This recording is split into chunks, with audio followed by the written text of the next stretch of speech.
And yet, we have been taught to fear anyone and everyone, a reality, he says, that is impacting one of the fundamentals of human happiness.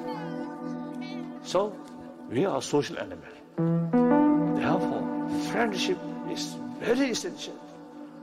Friendship comes trust. Fear and trust go contradiction. More fear there cannot develop trust. With fear, how can develop friendship? It's little wonder then that loneliness has become the #1 cause of depression in the West. And a big city, a lot of people,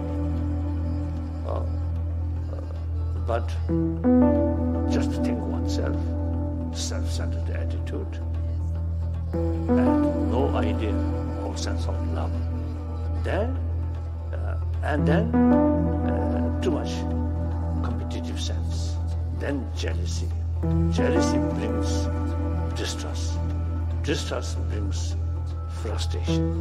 So therefore, and fear. Then the lonely feeling automatically comes. So lonely feeling is not creation of environment, but creation of your own mental attitude. But the thought leader says there is hope, if only we could seek a slightly different goal. I think eventually we can develop more deeper experience about our life. Make some kind of pledge. Now on, I must make a new person. Same body, but new person. Your Holiness, I have to thank you so much. I have learned much from meeting you today. I have learned, for instance, that we're all on the same road. Yes. With the ultimate goal. That's right. But we're all different travelers. And also same experience of gas.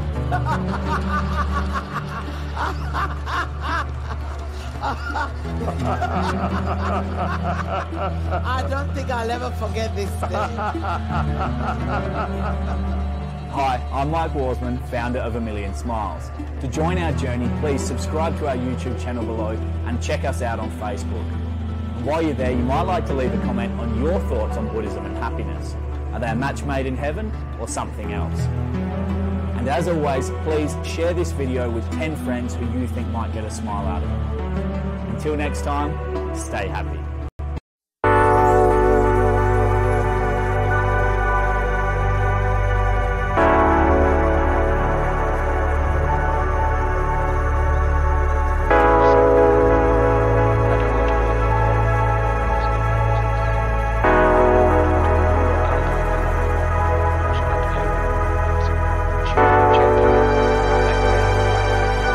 We all want to help one another. We want to live by each other.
many ways you may understand this to be a reunion of sorts. We have, in that sense, enjoyed interacting in this format through this channel for, as you say, several of your years. In that timing, this has allowed us to convey a body of information. That body of information in many ways for your foundational understanding, for your initiation, fundamentally speaking, is now in that sense complete. Now is the time for the application of the material for those who are so inclined.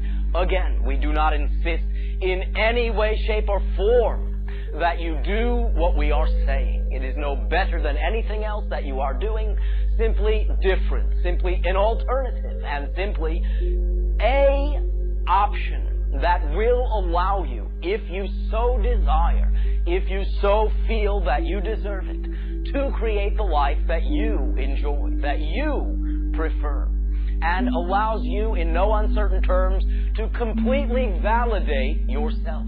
And through that process, validate your reality, and by then extension, validate all the other individuals that seem to exist or cohabitate within your reality with you. Therefore, this is, as we have shared, part 3 of a 3-part series.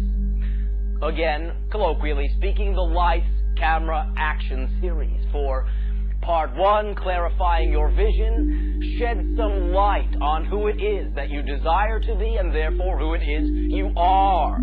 And in clarifying that idea, you set up a vibration. That vibration then becomes your reality by simply maintaining it as a clear intention and acting that way. Part 2, perhaps you can say camera, for it is the mechanism that allows for, perhaps you can say in many ways, the recording of that vibration that is clear definition, clear deservability, and clear desire. These lay down the fundamental foundation whereby all of the aspects are in place, and then all there is necessary or needed in that sense to do to complete the process as a conscious creator is to then, with a foundation, act upon that foundation. Apply in your reality as an action these ideas. You are physical beings in this particular expression of your soul. You are infinite creators, perhaps you can say, as your innate self. But you are now exploring within that infinity of your consciousness a finite point of view in a physical reality.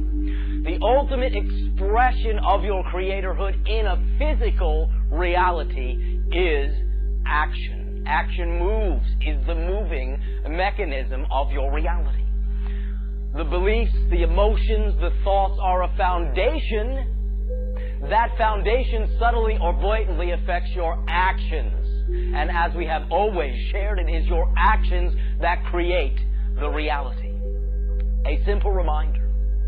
Your society has many notions about what you call spirituality and what you generally then refer to as mundane material reality. And many times, individuals will strive to express their spiritual side and feel that in order to do so, they must deny their physical side. But this, to us, is a paradox. It is one way to go about focusing on your spirituality, but it is, from, again, our perspective, generally at the cost of a portion of your spirituality. And here is why.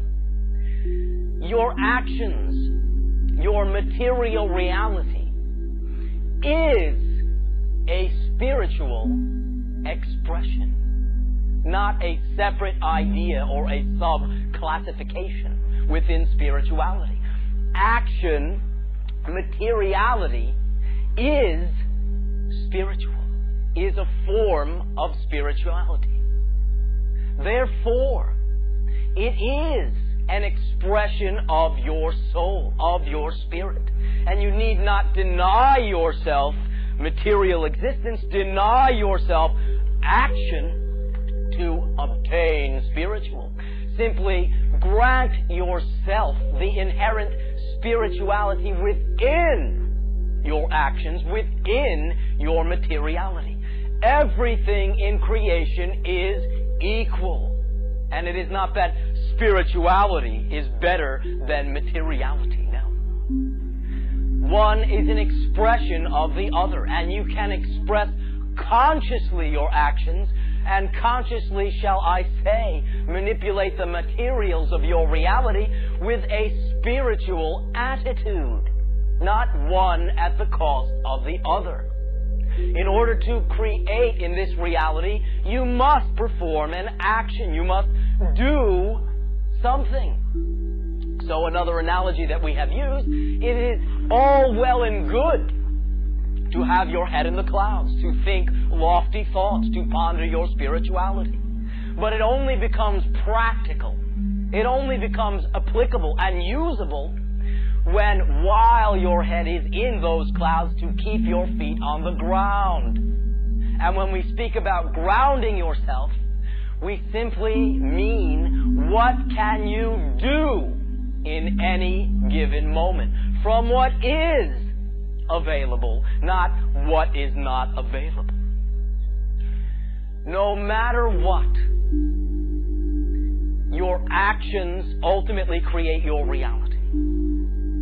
You can always use your actions to tell and trace back to yourself what you must be thinking, feeling, and believing. For you always act like you believe something. If you say, my belief is that I deserve everything that I can create in positive love and light, then believe me, if you wish, you act that way. If you say, I do not deserve, you act like a person who does not deserve. Now, as I have shared, technically speaking, you contain both beliefs. I deserve, I do not deserve. You contain both of those beliefs. You are an expression of all that is. There is no outside. You contain it all. So therefore, it is not, I have this belief and do not have this other belief. You have both beliefs, but you are expressing one belief instead of the other.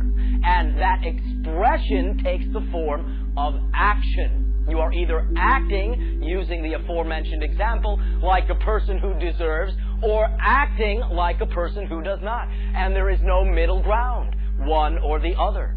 If you act like a person who does not deserve, you get the evidence. Those actions have results, which are the evidence of that belief. But if you simply... of a dot. Think of the endless cruelties visited by the inhabitants of one corner of this pixel on the scarcely distinguishable inhabitants of some other corner. How frequent their misunderstandings. How eager they are to kill one another. How fervent their hatreds. Our posturings, our imagined self-importance, the delusion that we have some privileged position in the universe, our challenge that you are here this evening